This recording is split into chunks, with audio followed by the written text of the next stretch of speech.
3 حصوں پر مشتمل ہے، جس کا پہلا حصہ گزشتہ درس میں پیش کیا جا چکا ہے اور وہ ہے ہجرت مدینہ کی تیاری۔ اس میں آپ نے جانا کہ اللہ کے نبی علیہ السلام نے جو مدینہ کی طرف ہجرت کی تو یہ کوئی اچانک اور اتفاقیہ واقعہ نہیں تھا، بلکہ نبی علیہ السلام نے اس کے لیے 2-3 سال پہلے سے ترتیب بنائی۔ اللہ کے نبی علیہ السلام نے اس کے لیے اقدامات کیے، پلاننگ کی اور اس کی تفصیل آپ کے سامنے پیش کی جا چکی ہے۔ آج کے درس میں ہجرت مدینہ جو خاص واقعہ ہے،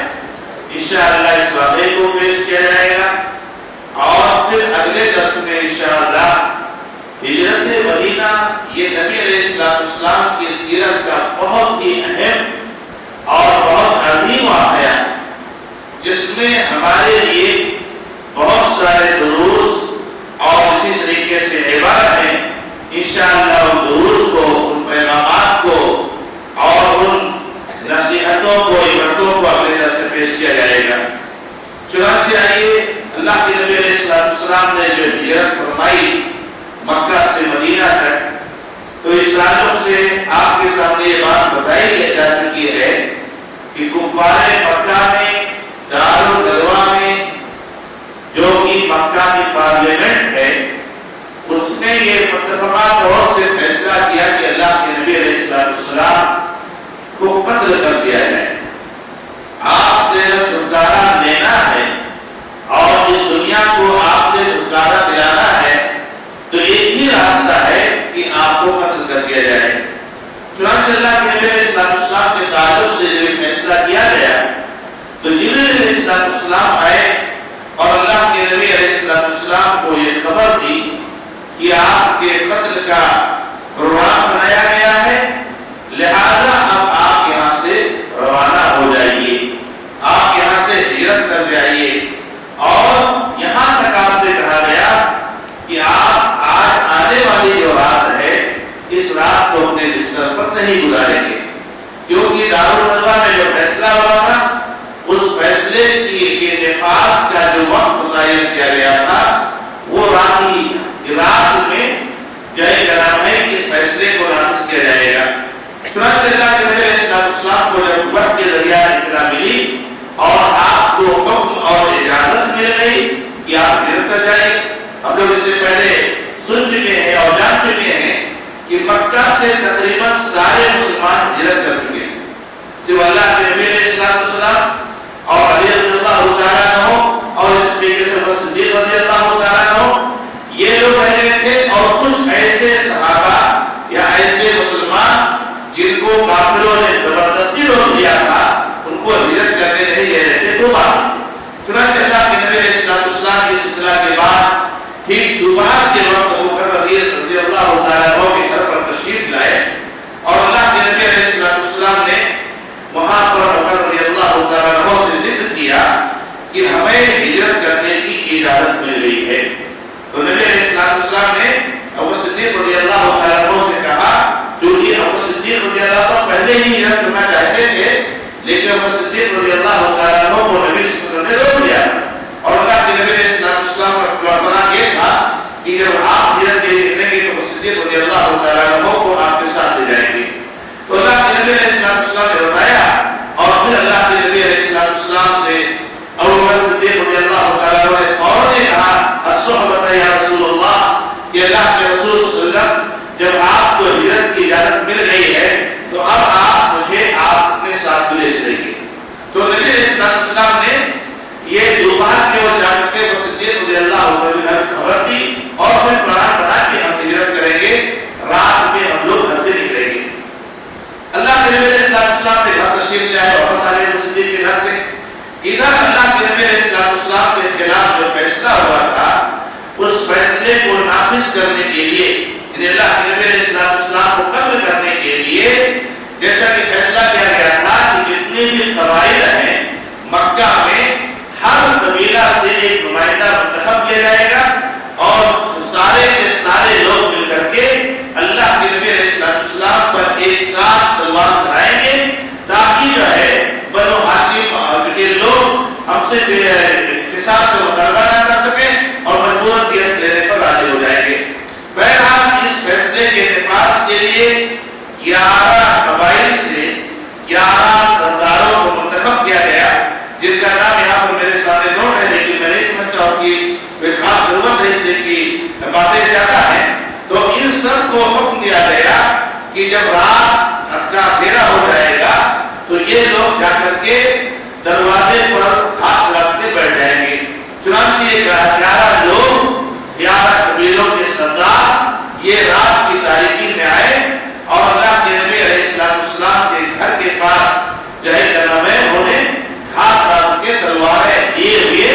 بیٹھ گئے کہ اللہ کے نبی علیہ السلام جب گھر سے نکلیں گے تو فوراً ایک ساتھ ہم لوگ تلوار چلائیں گے اور اس طریقے سے آپ کا کام تمام ہو جائے گا۔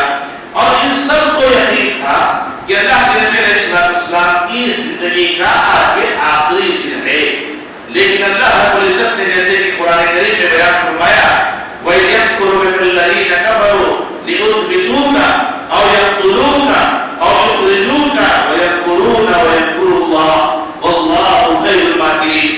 اللہ تعالیٰ نے جو پارلیمنٹ میں فیصلہ ہوا تھا، جو میٹنگ چل رہی تھی، اس کا جو ہے فیصلہ قرآن نے کیا ہے۔ اللہ نے کہا کہ اس وقت کو یاد کرو جب کفار آپ کے خلاف مکر کر رہے تھے، پلاننگ کر رہے تھے، میٹنگ کر رہے تھے۔ کوئی کہہ رہا تھا کہ قید کر دیا جائے، کوئی کہہ رہا تھا قتل کر دیا جائے، کوئی کہہ رہا تھا نکال باہر کر دیا جائے مکہ سے۔ اللہ رب العزت نے کہا وہ اس طریقے سے پلاننگ کر رہے تھے اور اللہ تبارک و تعالیٰ بھی پلاننگ کر رہا تھا اور اللہ تعالیٰ سب سے بہترین پلان کرنے والا ہے۔ بہرحال یہ 11 لوگ آئے اللہ کے نبی علیہ السلام کے قتل کے انتظار میں آپ کے گھر کے باہر جو ہے وہاں پر موجود تھے کہ نبی صلی اللہ علیہ وسلم نکلیں گے اور آپ کا تمام کام تمام کر دیں گے۔ اس کے لیے لوگوں نے جو ہے کیا نام ہے بالکل پلاننگ کی اور تلوار وغیرہ لے کر کے وہاں موجود تھے۔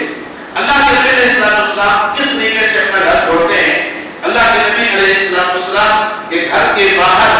جب ان لوگوں نے پہرا دے دیا اور وہاں ہاتھ رکھ کے بیٹھ گئے تو اللہ کے نبی علیہ السلام نے علی رضی اللہ عنہ کو بلایا اور علی رضی اللہ عنہ سے کہا کہ تم میرے بستر پر لیٹ جاؤ اور میری یہ جو حضرمی ہرے رنگ کی چادر ہے اس کو اوڑھ کر تم سو جاؤ، انشاءاللہ تمہیں کوئی تکلیف نہیں پہنچا سکے گا۔ اللہ کے نبی علیہ السلام کے مطابق علی رضی اللہ تعالیٰ عنہ اللہ کے نبی علیہ السلام کے بستر پر لیٹ گئے اور وہ ہرے رنگ کی چادر حضرمی وہ اوڑھ کر کے لیٹ گئے۔ اس کے بعد اللہ کے نبی اپنے گھر سے نکلے، مشرکین سب بندی کیے ہوئے تھے 11 لوگ کہ نبی سے نکلے کام تمام کریں گے۔ اللہ کے نبی علیہ السلام ان کی صفوں کو چیر کر ہاڑ کر اللہ کے نبی علیہ السلام نکلے اور آپ نے زمین سے پتھریلی مٹی اٹھائی اور اس مٹی کو وہ جو 11 لوگ وہاں کھڑے تھے سب کے سروں پر اللہ کے نبی علیہ السلام نے ڈالتے ہوئے اور اللہ کے نبی سے نکل گئے۔ یعنی یہی کہ نکل گیا، آپ نے مٹی اٹھا کر کے سب کے سروں پر جو ہے ڈال دیا۔ اللہ تعالیٰ نے فرمایا ہے سورہ یاسین میں وَجَعَلْنَا مِن بَيْنِ أَيْدِيهِمْ سَدًّا وَمِن خَلْفِهِمْ سَدًّا فَأَغْشَيْنَاهُمْ فَهُمْ لَا يُبْصِرُونَ۔ ہم نے ان کے آگے رکاوٹ کھڑا کر دی اور ان کے پیچھے رکاوٹ کھڑی کر دی، بس ہم نے انہیں اندھا کر دیا تو وہ آپ کو دیکھ نہیں سکے۔ اللہ کے نبی علیہ السلام کے بارے میں مورخین کہتے ہیں کہ اس وقت کوئی بھی مشرک جو وہاں موجود تھا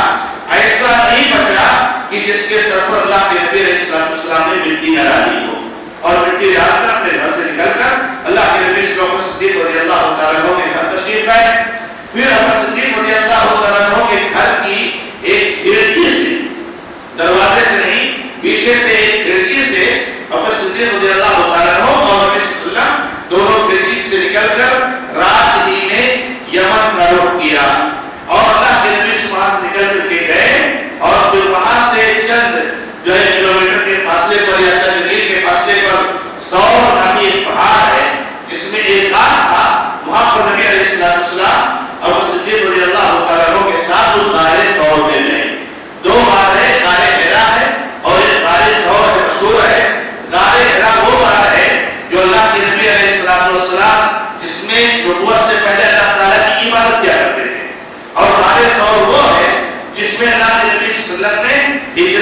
وقت قیام کیا تھا. یہ نبی صلی اللہ علیہ وسلم میں. اس کے بعد ادھر محاصرین کا جو گھیراؤ کیے ہوئے تھے ان کا کیا حال ہوا؟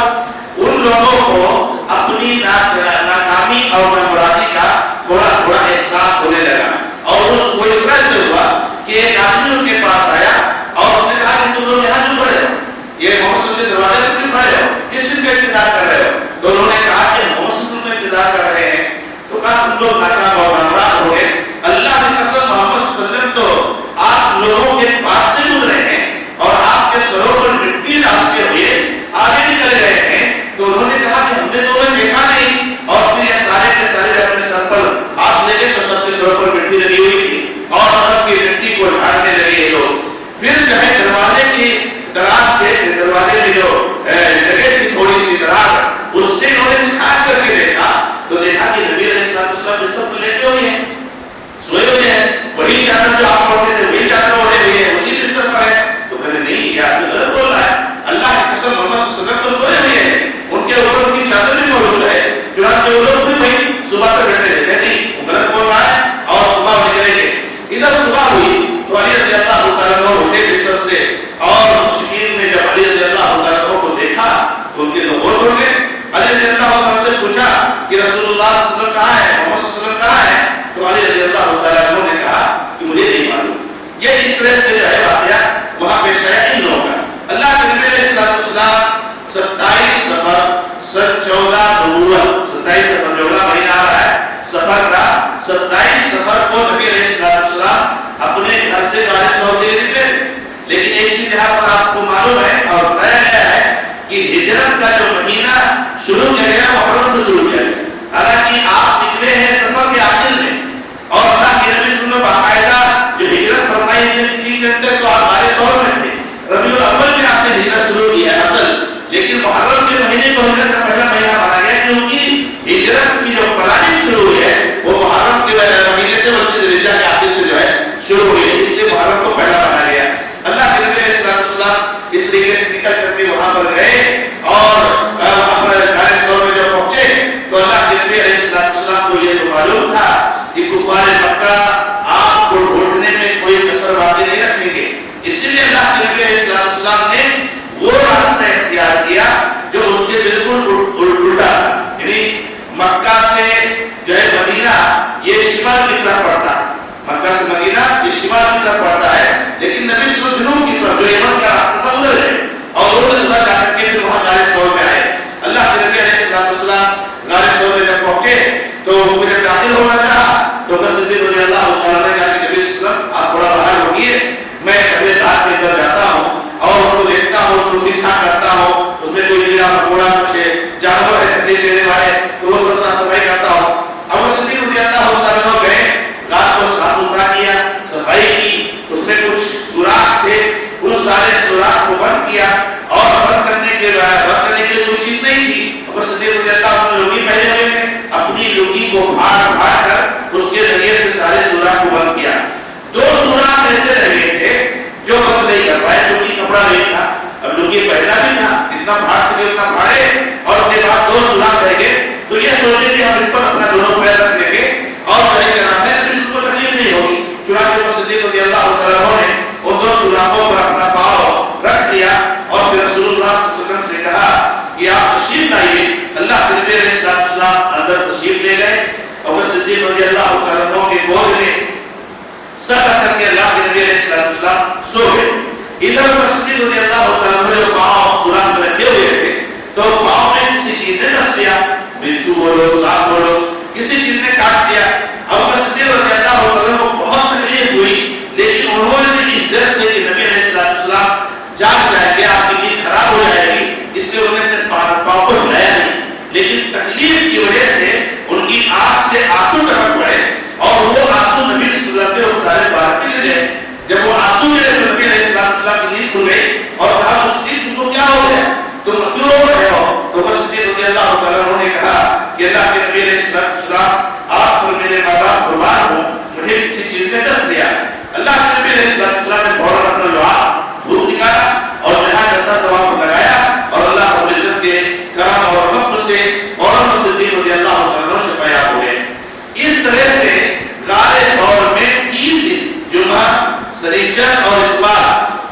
دن اور رات غار میں چھپ کر کے گزارے. اس دوران ابو صدیق رضی اللہ تعالیٰ عنہ کے بیٹے عبداللہ بھی یہ رات گزارتے تھے, اور عبداللہ اس لیے رات گزارتے تھے کہ جاسوسی کرتے تھے, مطلب یہ خبر لاتے تھے مکہ والوں کی. تو یہ رات بھر غار میں رات گزارتے تھے اور صبح ہونے سے پہلے مکہ چلے جاتے تھے. کسی کو پتہ نہیں چلتا تھا, اور وہاں جا کر کے دن میں کیا پلان ہو رہی ہے, کافی لوگ کیا فیصلہ کر رہے ہیں, کیا سوچا جا رہا ہے, کیا اعلان ہو رہا ہے, وہ سب سن کر کے شام ہونے سے پہلے رات ہونے سے پہلے غار میں آتے تھے. پوری رپورٹ لا کے میرے اسلام کو ابو صدیق رضی اللہ عنہ کو دیتے تھے. اسی طریقے سے اس غار میں رہنے کے بیچ میں ابو صدیق رضی اللہ عنہ کے غلام عامر ابن فہیرہ, عامر ابن فہیرہ یہ ابو صدیق کی بکریاں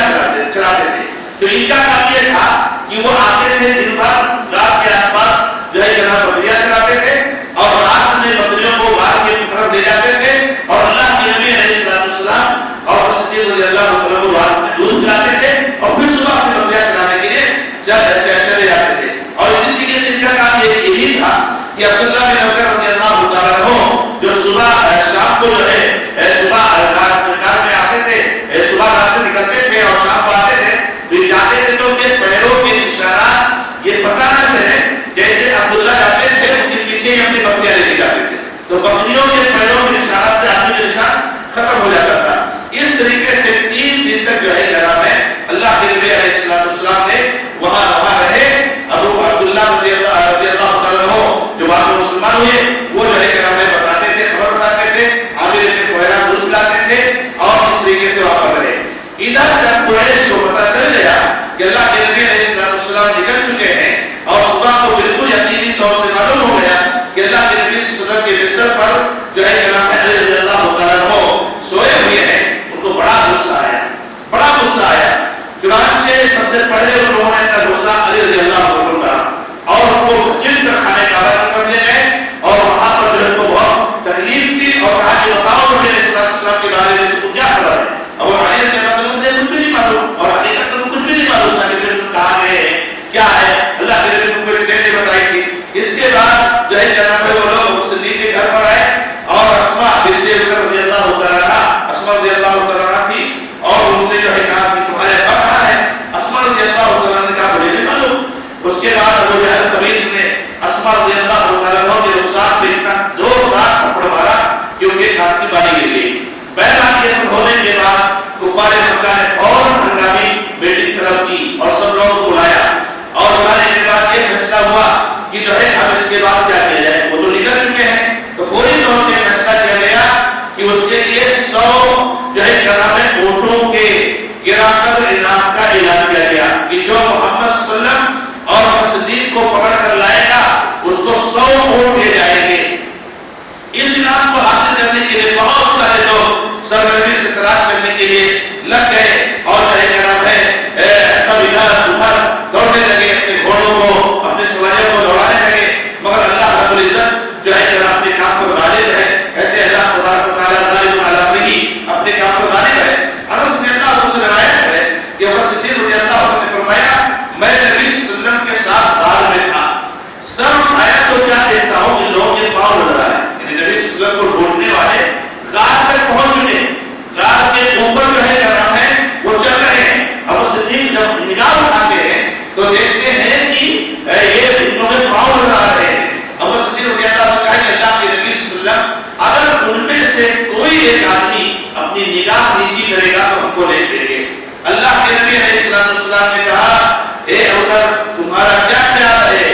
اس آدمی کے بارے میں یا اونٹوں کے بارے میں جس کا تیسرا اللہ ہو. ہمارے ساتھ اللہ ہے, ہم کو کوئی فکر کرنے کی ضرورت نہیں ہے. ہم نے جتنا ہو سکا تھا ہم نے اس کے لیے تیاری کی, وسائل اختیار کیے. ہم اللہ تبارک تعالیٰ کی مدد کا جو ہے انتظار کرو, اللہ تبارک تعالیٰ ہمارے ساتھ مدد میں ہے. پھر اس کے بعد 3 دن گزر گیا تو اللہ کے نبی علیہ السلام غار سے نکلے. 3 دن کیوں آ گیا فرمایا نبی علیہ السلام نے, مورخین نے لکھا ہے کیونکہ جب کوئی معاملہ ہوتا ہے تو 1-2 دن تک زیادہ شور شرابہ ہوتا ہے. تو یہ نبی صلی اللہ علیہ وسلم کو اندازہ تھا کہ یہ لوگ ان لوگوں کا جوش 1-2 دن تک رہے گا, اس کے بعد آہستہ تو ٹھنڈا ہو جائے گا. بھائی 1-2 دن تک جو ہے لوگ چاروں طرف گھوم رہے ہیں, ڈھونڈ رہے ہیں, تو اللہ کے نبی کو فکر نکلتے تو شاید کہ کوئی دیکھ لیتا, کوئی جو ہے آپ کو جاتا تھا. تو اس لیے 3 دن تک رہے.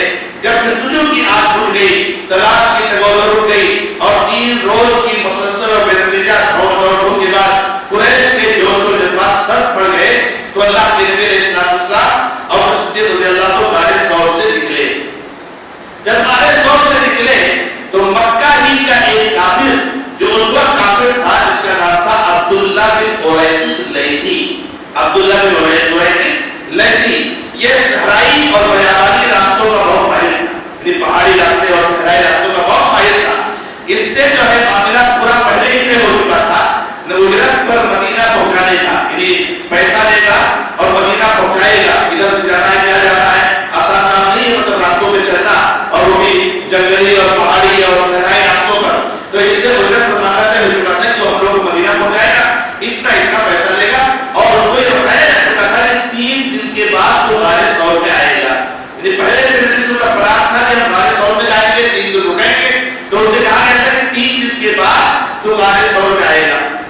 یہ گرچہ مارخی نے لکھا ہے کہ یہ آدمی گرچہ کافر تھا اور قریش کے دن پر تھا، لیکن بہت قابل اطمینان تھا کہ یہ کسی کو بتائے گا نہیں اور اپنی ذمہ داری اچھے سے نبھائے گا۔ چنانچہ جو ہے کیا نام ہے اس سے معاملہ طے کیا گیا تھا، باقاعدہ اس کو سواریاں دے دی گئی تھی، اور طے ہوا تھا کہ 3 راتیں گزر جانے کے بعد وہ دونوں سواریاں لے کر غار ثور پہنچ جائے گا۔ چنانچہ جب پیر کی رات آئی، جمعہ سنیچر اتوار، 3 دن تو نبی صلی اللہ علیہ وسلم غار ثور میں رہے، پیر کی جب رات آئی جو ربیع الاول کی چاند رات تھی، یعنی مطلب جو ہے چاند رات تھی 29، تو نبی علیہ السلام کے پاس عبداللہ بن رواحہ وہ سواریاں لے کر کے آ گیا، اور صدیق رضی اللہ تعالیٰ عنہ نے ان سواریوں کو تیار کیا تھا، اور اس طریقے سے وہ سواریاں یہاں پر آ گئی، اور پھر اللہ کے نبی علیہ السلام اور ادھر اسماء بنت ابی بکر کا ایک واقعہ ہے کہ جب ان کو بھی پتہ چلا اور اللہ کے نبی صلی اللہ علیہ وسلم نے جانے کا، تو اسماء بنت ابی بکر رضی اللہ تعالیٰ عنہ کچھ کھانا وغیرہ بنا کر کے لائی کہ ہجرت کے راستے میں ضرورت آئے گی، تو اللہ کے نبی صلی اللہ علیہ وسلم کے پاس آئی، اور وہاں پر جب آئی تو دیکھا کہ وہ ان کے پاس برتن نہیں ہے کہ جیسے سواریوں پر اس کو بات دے تاکہ وہ لٹکتا رہے، چونکہ جو اونٹ پر سفر کرتے ہیں، جانوروں پر سفر کرتے ہیں، تو ان کے پاس جگہ کم ہوتی ہے تو ادھر ادھر چیزیں مار دیتے ہیں تاکہ وہاں پر رہے، تو اسماء رضی اللہ عنہ کوئی برتن نہیں تھا، چنانچہ انہوں نے اپنا کمربند کھولا اور کمربند کے 2 حصے کیے، اور ایک حصے کا 2 ٹکڑا کیا، اور دونوں ٹکڑے سے جو ہے کلام ہے وہ کھانے پینے کے سامان کو سواری پر باندھا، اور پھر ایک حصہ اپنے کمربند کے طور پر استعمال کیا۔ اسی لیے اسی موقع پر اسماء بنت ابی بکر رضی اللہ تعالیٰ عنہ کا لقب ذات النطاقین تھا، ان کا لقب ہے ذات النطاقین، نطاق کا مطلب ہوتا ہے ٹکڑا، کپڑا، یعنی 2 ٹکڑے والی، یعنی جنہوں نے اپنے کمربند کو پھاڑ کر کے 2 کا ٹکڑا کر دیا تھا اللہ کے نبی علیہ السلام کے لیے۔ اس کے بعد رسول اللہ صلی اللہ علیہ وسلم اور صدیق رضی اللہ تعالیٰ عنہ جو ہے کچھ فرمایا، عامر بن فہیرہ رضی اللہ تعالیٰ عنہ بھی ساتھ تھے، اور دلیل راہ کے طور پر راستہ بتانے کے لیے عبداللہ بن رواحہ لیثی جو ہے جناب ساتھ میں تھا، اور وہاں سے اللہ کے نبی علیہ السلام نکلے۔ عامر عبداللہ بن رواحہ یہ ان لوگوں کو ساحل، یعنی بحر عرب جو ہے، بحر احمر جو ہے اس کے ساحل سے لے کر کے گیا، اور وہ ایسے راستے پر لے کر کے چلا کہ جہاں سے جلدی کوئی نہیں جاتا، تو اس لیے وہ ایسے راستے سے لے کر کے چلا عبداللہ بن رواحہ کہ جو ہے جناب ہے وہ راستہ بالکل گمنام تھا، وہاں سے کہیں بھولا بھٹکا کوئی آیا تو آیا،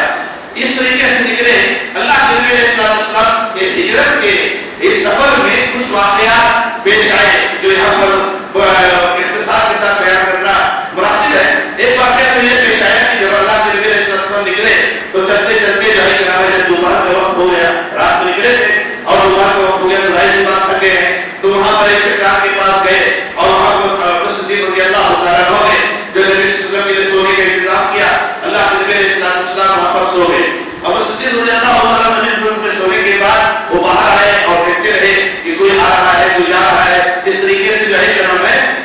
وہاں پر نگرانی کرتے رہے اور دیکھ بھال کرتے رہے۔ وہاں پر ایک واقعہ پیش آیا کہ ایک نوجوان آیا اور اس کے بعد بکریاں، تو اس نوجوان سے صدیق رضی اللہ عنہ نے کہا کہ تمہارے پاس یہ بکریوں میں کچھ دودھ ہے یا میں دودھ سکتا ہوں؟ تو جو ہے کیا نام ہے اس نے بکری دی اور اس میں سے صدیق رضی اللہ عنہ نے دودھ نکالا اور اللہ کے نبی علیہ السلام کو پینے کے لیے گئے۔ نبی صلی اللہ علیہ وسلم بیدار ہوئے تو ان کو پلایا نبی صلی اللہ علیہ وسلم کو، اور صدیق بہت خوش ہوئے۔ اس کے بعد ایک واقعہ بھی یہاں پر پیش آیا کہ ابو صدیق رضی اللہ عنہ ہجرت کے واقعے میں نبی صلی اللہ علیہ وسلم پیچھے بیٹھے، اس سواری پر اللہ کے نبی صلی اللہ علیہ وسلم پیچھے بیٹھا کرتے تھے۔ ابو صدیق رضی اللہ عنہ کے بارے میں آتا ہے کہ جب کوئی آدمی پوچھتا، ابو صدیق کو لوگ جانا جانتے تھے، تو کوئی پوچھتا کہ تمہارے ساتھ یہ تمہارے آگے کون آتی ہے، تو کہتے کہ میرا دلیل راہ، یہ مجھے راستہ بتانے والا۔ یعنی مورخین نے لکھا ہے کہ اس سے مراد یہ ہوتی تھی کہ نبی صلی اللہ علیہ وسلم آخرت کا راستہ بتاتے، حالانکہ سمجھنے والا یہ سمجھتا تھا کہ یہ دنیا میں راستہ بتا رہے ہیں، جانے کا راستہ بتا رہے ہیں۔ اس طریقے سے اسی طریقے سے ایک واقعہ بھی پیش آتا کہ آیا ام معبد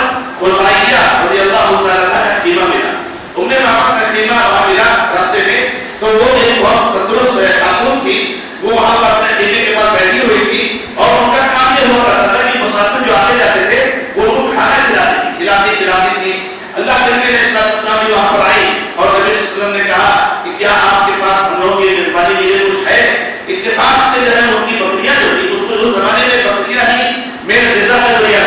کہ دودھ پی کر کے وہ اسے گزارا کرتے تھے، خاص طور سے جو صحرائی علاقے میں رہتے تھے. تو ان کی بکریاں بیچ کرنے کے لیے تو اپنے باپ نے کہا کہ اتفاق کی بات ایسی ہے کہ پہچانے تو نہیں کہ میرے پاس کوئی بکریاں نہیں ہے، چلنے کے لیے نہیں ہے، اگر کوئی بکریاں بکری ہوگی تو میں ضرور آپ کو اجازت کرتی. ایک بکری صرف ہے، وہ بالکل جو ہے کیا نام ہے کمزور ہے، کچھ بھی دودھ نہیں دیتی ہے اور بیمار ہے، لاغر ہے، تو اس سے کوئی فائدہ نہیں ہے. اللہ کے نبی علیہ السلام ان کے خیمے میں گئے تو دیکھا کہ گوشے کی بکری ہے، تو جو ہے کیا نام ہے نبی صلی اللہ علیہ وسلم نے پوچھا تو انہوں نے بتایا. تو اللہ کے نبی علیہ السلام نے کہا کہ میں اس کا دودھ نکال سکتا ہوں. تو نبی علیہ السلام نے کہا کہ اگر وہ نکال سکتے تو نکالو، لیکن وہ دودھ نہیں دیتی ہے، وہ کمزور اور لاغر ہے، اس کے پاس اتنی بھی طاقت نہیں ہے کہ وہ اپنے بکریوں کے ساتھ چرنے کی بجائے اس کو خیمے میں رکھے ہوئے باتیں ہوئے. بہر اللہ کے نبی علیہ السلام گئے اور جو ہے کیا نام ہے کچھ دعا پڑھی، نبی نے کچھ اللہ تعالیٰ سے دعا کی اور دعا کرتے ہی بکری نے اپنے پاؤں پھیلائے اور نبی صلی اللہ علیہ وسلم نے خوب بڑا سا برتن لیا اپنے باپ کا اور اس میں خوب زیادہ دودھ ہوا. اللہ کے نبی نے خود پیا، پھر آپ کے ساتھ پہرا تھے ابو صدیق رضی اللہ تعالیٰ عنہ کے سب لوگوں نے پیا اور ایک بڑا برتن بھر کر کے جو اللہ کے نبی علیہ السلام آگے بڑھ گئے. جب آگے بڑھتے گئے اور اس کے بعد ان میں باپ کے شوہر آئے اور انہوں نے دیکھا کہ دودھ اتنا سارا، تو جو ہے جناب میں بتایا کہ ہاں ایک ایسے ایسے آدمی تھے، ان کے ایسے ایسے صفات ہیں، ایسے ایسے تھے اور ایسے آئے، ایسا واقعہ ہوا اور انہوں نے دودھ ہاتھ کرایا تو ہو جاتا اس کے گھر میں ہو گیا اور انہوں نے اچھا خاصا دودھ نکال کر کے خود پیا اور اس طریقے سے دودھ رکھ کر کے گئے. انہوں نے جب ان کے شوہر نے جب نبی صلی اللہ علیہ وسلم کے اوصاف سنے تو ان کو اندازہ ہو گیا کہ یہ وہی آدمی ہے جس کے پیچھے قریش کے لوگ جو ہے جناب آدمی دوڑائے ہوئے ہیں. اور انہوں نے باقاعدہ کہا کہ اسی طریقے سے ایک واقعہ راستے میں سراقہ بن مالک ابن جوشن کا پیش آیا. سراقہ بن مالک نے جب سنا کہ 100 اونٹ کا اعلان کیا گیا ہے تو وہ بھی اپنا گھوڑا دوڑاتے ہوئے آیا اور اتفاق سے وہ اللہ کے نبی علیہ السلام کو دیکھ لیا اور نبی علیہ السلام کے پیچھے وہ دوڑا اور اس کے بعد نبی علیہ السلام کے پاس آیا تو اس کے گھوڑے کا پیر جو ہے وہ پھنس گیا. تو سراقہ نے تیر نکالا، جو پہلے زمانے جاہلیت میں لوگ تیر رکھتے تھے، تیر ایک کما ایک ملاپ ہوتا تھا، اس میں 3 تیر ہوتی تھی، اس میں ایک میں لکھا ہوتا تھا کہ یہ کام کرو، یہ دوسرے میں لکھا ہوتا تھا نہ کرو، اور تیسرے میں لکھا ہوتا تھا کہ مطلب کچھ بھی نہیں ہوتا تھا. تو اس کا مطلب کہ پھر سے تیر نکالو. تو اور وہ یقین کرتے تھے، اس کے مطابق ہی وہ لوگ کام کرتے تھے. سراقہ نے دیکھا کہ پیر کا ہے، گھوڑے کا پیر پھنس رہا ہے تو اس نے وہ تیر نکالا. تو تیر نکالا تو اس میں آیا کہ میں آگے مت جاؤ، کوئی فائدہ نہیں، یہ کام کرو. لیکن سراقہ نے کہا کہ گرچہ یہ تیر میں ایسا ہے لیکن میں اس کی مخالفت کر کے پھر میں آگے بڑھ گیا اور پھر آگے بڑھ گیا اور پھر جو ہے جناب میں اس کے گھوڑے کا پیر پھنس گیا اور اس طریقے سے 3 مرتبہ ایسا پیش آیا. بعد میں اس نے اللہ کے نبی علیہ السلام سے معافی مانگنا چاہیے اور نبی علیہ السلام سے جو ہے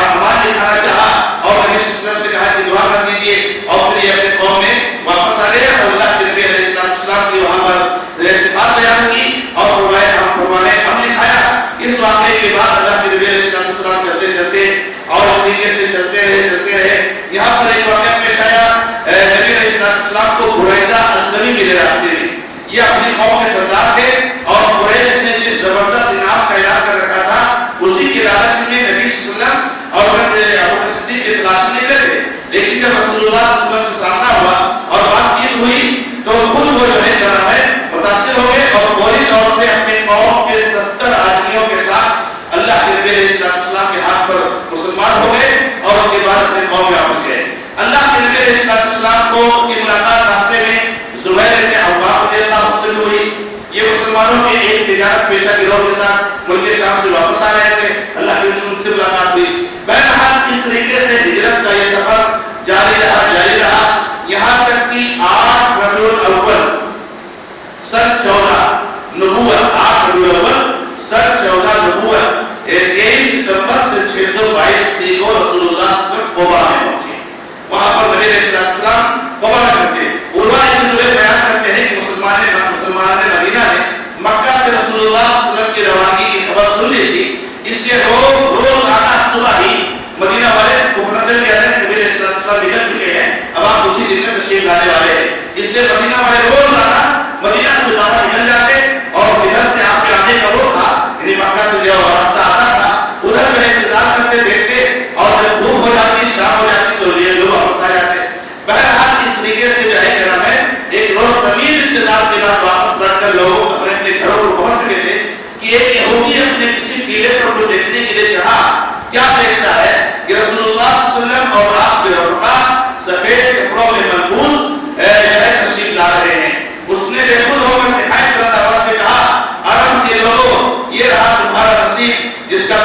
انتظار کر رہے تھے. یہ سنتے ہی مسلمان ہتھیاروں کی طرف دوڑ پڑے. اللہ ابن قیم کہتے ہیں کہ اس کے ساتھ ہی بنی عامر بن عوف جو قبا میں رہتے تھے اس میں شور بلند ہوا اور تکبیر سنی گئی. لوگوں نے نبی صلی اللہ علیہ وسلم کو لے کر کے یا آپ کی آمد کے خبر سن کر کے تکبیر بلند کی. مسلمان آپ کی آمد کی خوشی میں نعرہ تکبیر بلند کرتے ہوئے قبا کے لیے چل پڑے. پھر آپ صلی اللہ علیہ وسلم کا استقبال کیا اور آپ کے لیے سارے کے سارے جو ہے مسلمان جمع ہو گئے. عروہ بن زبیر رضی اللہ عنہ بیان کرتے ہیں کہ لوگوں سے ملنے کے بعد آپ ان کے ساتھ دہلی جانے پڑے اور بنی عامر بن عوف میں تشریف لائے. یہ جو شعبہ کا دن تھا اور ربیع الاول کا مہینہ تھا اور وہ صدیق رضی اللہ عنہ آنے والوں کے استقبال کے لیے کھڑے تھے اور رسول اللہ صلی اللہ علیہ وسلم چپ چاپ بیٹھے تھے. انصار کے جو لوگ آتے جنہوں نے رسول اللہ صلی اللہ علیہ وسلم کو دیکھا نہ تھا وہ سیدھے پر رضی اللہ عنہ کو سلام کرتے. یہاں تک کہ رسول اللہ صلی اللہ علیہ وسلم پر دھوپ آ گئی اور صدیق رضی اللہ عنہ نے چادر سے آپ کے اوپر سایہ کیا. اس طریقے سے اللہ کے نبی علیہ السلام کے استقبال اور دیدار کے لیے سارا مدینہ بھر پڑا تھا. ایک تاریخی دن تھا اور بہت زیادہ لوگ خوش تھے.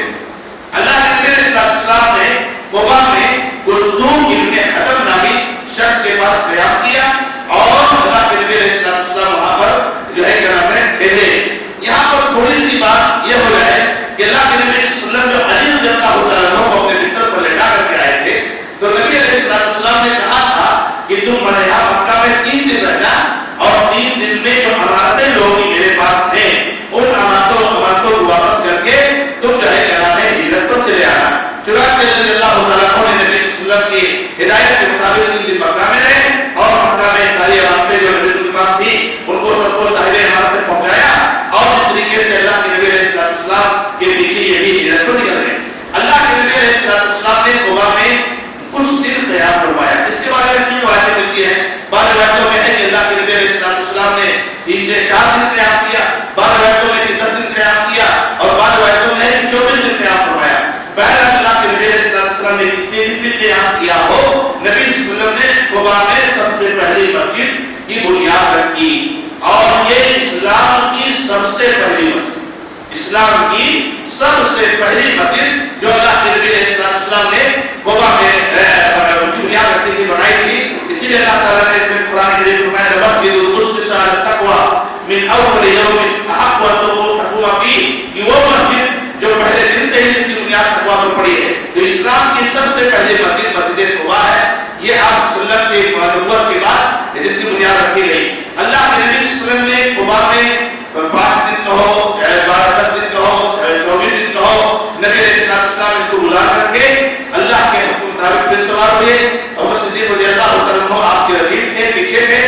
آپ نے بنو نجار کو جو آپ صلی اللہ علیہ وسلم کے ماموں ہو گیا, بنو نجار یہ آپ صلی اللہ علیہ وسلم کے ماموں ہو گیا تھا. حلیمہ جو تھی اللہ کے آمینہ جو تھی نبی صلی اللہ علیہ وسلم کی والدہ محترمہ, تو یہ جو ہے نام ہے بنو نجار کے قبیلے کی تھی. تو وہاں پر نبی صلی اللہ علیہ وسلم بھیج دی تھی. چنانچہ تلواریں اٹھائے ہوئے حاضر تھے. آپ نے جو ہے مدینہ کا رخ کیا اور جب قبا سے چلے تو مدینہ آتے ہوئے بیچ میں ایک قبیلہ پڑا بنو سالم بن عوف, بنو سالم بن عوف, ان کی آبادی آئی. تو وہاں پر آئے تو جمعہ کا دن تھا, جمعہ کا دن ہو گیا. نبی علیہ السلام نے جب جمعہ کا وقت ہو گیا تو آپ صلی اللہ علیہ وسلم نے بنو سالم بن عوف میں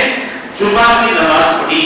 اور آج بھی وہاں مسجد جمعہ کے نام سے مسجد بنی ہوئی ہے. جو لوگ عمرہ کرنے جاتے ہیں آپ جب قبا کے لیے جائیں گے تو بیچ میں جو ہے ایک سفید کلر کی مسجد ہے جو بنو سالم کی مسجد ہے, وہاں پر نبی صلی اللہ علیہ وسلم نے سب سے پہلے جمعہ پڑھی. تو سب سے پہلے جمعہ کی نماز یہاں پڑھی گئی تھی, اللہ کے نبی علیہ السلام نے پڑھی تھی. اس وقت جیسا کہ مورخین نے لکھا ہے کہ تقریباً 100 آدمی نبی صلی اللہ علیہ وسلم کے ساتھ تھے. پھر اس کے بعد نبی علیہ السلام سے وہاں سے آگے تشریف لائے بنو سالم میں جمعہ پڑھنے کے بعد, اور جمعہ کے بعد نبی صلی اللہ علیہ وسلم مدینہ تشریف لے گئے. اسی دن سے اس شہر کا نام اسلام کے بجائے مدینہ الرسول ہو گیا. پہلے اس کو اسلام کہا جاتا تھا اور اس کے بعد نبی صلی اللہ علیہ وسلم کے آنے کے بعد مدینہ النبی یا مدینہ الرسول کہا جاتا ہے. اسی کو مختصراً مدینہ کہا جاتا ہے. یہ جو ہے نام ہے اللہ کے نبی علیہ السلام جب مدینہ آئے تو مدینہ کے لوگ بہت خوش تھے, بہت خوش تھے. یہاں تک کہ سارے لوگ آپ کے استقبال کے لیے حاضر تھے. انصار کی بچیاں خوشی اور مسرت سے اشعار کے نغمے گا رہی تھی اور جو ہے نام ہے مختلف اشعار پڑھ رہی تھی. اللہ کے نبی علیہ السلام مدینہ میں داخل ہوئے. انس رضی اللہ عنہ نے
آپ کے نجار والوں یعنی بنو نجار کا محلہ تھا،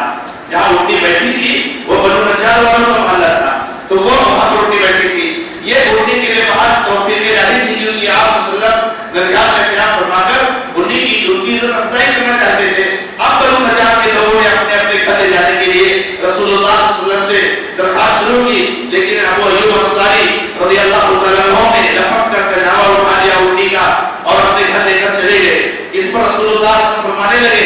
آدمی کجاوے کے ساتھ ہے، یعنی کوئی رسول کو اپنے گھر لے جانا، کوئی اپنے گھر لے جانا چاہتا ہے۔ ابو صدیق رضی اللہ تعالیٰ عنہ نے کجاوا اٹھا لیا اونٹنی کا اور اپنے گھر لے کر جانے لگے، تو نبی صلی اللہ علیہ وسلم نے کہا کہ آدمی کجاوے کے ساتھ جاتا ہے۔ ادھر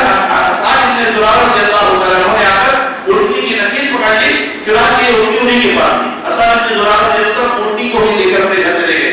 انس رضی اللہ عنہ مروی ہے کہ نبی نے فرمایا ہمارے قریب سب سے زیادہ کس کا گھر ہے؟ ابو ایوب انصاری رضی اللہ عنہ کا میرا، اللہ کے رسول یہ رہا میرا مکان اور یہ رہا میرا دروازہ، آپ نے فرمایا جاؤ اور ہمارے لیے خلیلہ کی جگہ تیار کرو۔ انہوں نے عرض کیا آپ دونوں ہمارا تشریف لے چلیں، اللہ برکت دے۔ چند دن بعد آپ صلی اللہ علیہ وسلم کی دورہ محترمہ ام المؤمنین سودا رضی اللہ تعالیٰ عنہا، آپ صلی اللہ علیہ وسلم کی دونوں صاحبزادیاں فاطمہ ام کلثوم اور اسامہ بن زید اور ام احمد، یہ سب لوگ نہیں آئے تھے رسول کے ساتھ، یہ مکہ میں ہی تھے، یہ سب لوگ چند دن کے بعد آ گئے۔ ان سب کو حضرت عبداللہ بن بکر رضی اللہ تعالیٰ عنہ کے ساتھ جن میں حضرت عائشہ بھی لے کر آئے تھے، البتہ نبی صلی اللہ علیہ وسلم کی ایک صاحبزادی زینب رضی اللہ تعالیٰ عنہا ابو العاص کے پاس باقی رہ گئی تھی، جنہوں نے کھانے نہیں دیا تھا اور وہ جنگ بدر کے بعد تشریف لائی۔ اس طریقے سے اللہ کے نبی علیہ الصلوۃ والسلام مدینہ منورہ تشریف لائے اور آپ نے مدینہ کو اپنا مسکن بنایا، اور مدینہ آنے کے بعد پھر بہت مشہور ہے کہ صحابہ کرام رضی اللہ تعالیٰ عنہ کی طبیعت خراب ہو گئی، ابو صدیق بیمار ہو گئے، بلال حبشی بیمار ہو گئے، بہت سارے صحابہ کرام بہت زیادہ بیمار ہو گئے، بخار مدینہ میں پھیلا ہوا تھا۔ لیکن پھر آہستہ آہستہ نبی صلی اللہ علیہ وسلم نے دعا کی کہ اللہ اس مدینہ کو ہمارے لیے صحت مند اور صحت کی جگہ بنا دے، اور مدینہ کو ہمارے دلوں میں ایسے محبوب بنا دے جیسے تو نے مکہ میں محبت ڈالی ہے۔ پھر آہستہ آہستہ سارے صحابہ اور اللہ کے نبی علیہ السلام وہاں پر جو ہے جب گئے، اور پھر وہ مدینہ النبی ہو گیا، اور پھر وہیں پر اللہ کے نبی علیہ السلام آخری زندگی تک رہے، یہاں تک کہ آپ کا انتقال ہو گیا۔ یہ ہے آپ کے ہجرت کا واقعہ مکہ سے لے کر کے مدینہ تک۔ اب جو آخری حصہ، تیسرا حصہ اس موضوع کا ہے، جس کو انشاءاللہ اگلے درس میں لیا جائے گا، وہ ہے ہجرت کے واقعے سے ہم کو کیا نصیحت اور پیغام ملتا ہے۔ اس لیے کہ یہ واقعات اور یہ جو ہے تاریخی چیزیں اسی لیے پیش کی جاتی ہیں تاکہ آپ اس سے نصیحت حاصل کریں۔ آج ہم کو ان واقعات کی زیادہ ضرورت ہے کہ ہم واقعات سے فائدہ اٹھائیں۔ اللہ آپ ان پر واقعات بیان کیجیے، اس سے بیان کیجیے تاکہ وہ نصیحت حاصل کریں۔ ہم لوگ جانتے ہیں کہ قرآن کریم کا مقصد یہ 10-12 صرف واقعات پر مشتمل ہے تاکہ واقعات سے ہم فائدہ اٹھائیں۔ تو انشاءاللہ تعالی اگلے درس میں دروس اور پیغامات جو ہجرت مدینہ کے واقعے میں کو بیان کرنے کی کوشش کی جائے گی۔ آپ لوگوں سے گزارش ہے کہ آج اس طریقے سے آپ نے یہاں شرکت فرمائی ہے، ایسے ہی فائدہ اٹھانے کی کوشش کریں۔ اللہ رب العزت سب کی آمد کو قبول فرمائے، اللہ تعالیٰ ہم سب کو اپنی حفاظت میں رکھے، اور اللہ رب العزت ہمیں نبی صلی اللہ علیہ وسلم کا پکا اور سچا محب بنائے، آپ کی سنتوں سے محبت کرنے والا بنائے۔ هذا ما عندي، والله تعالى أعلم، والحمد لله رب العالمين، وصلى الله على محمد وسلم تسليما كثيرا. سبحانك اللهم وبحمدك، أشهد أن لا إله إلا أنت، أستغفرك وأتوب إليك.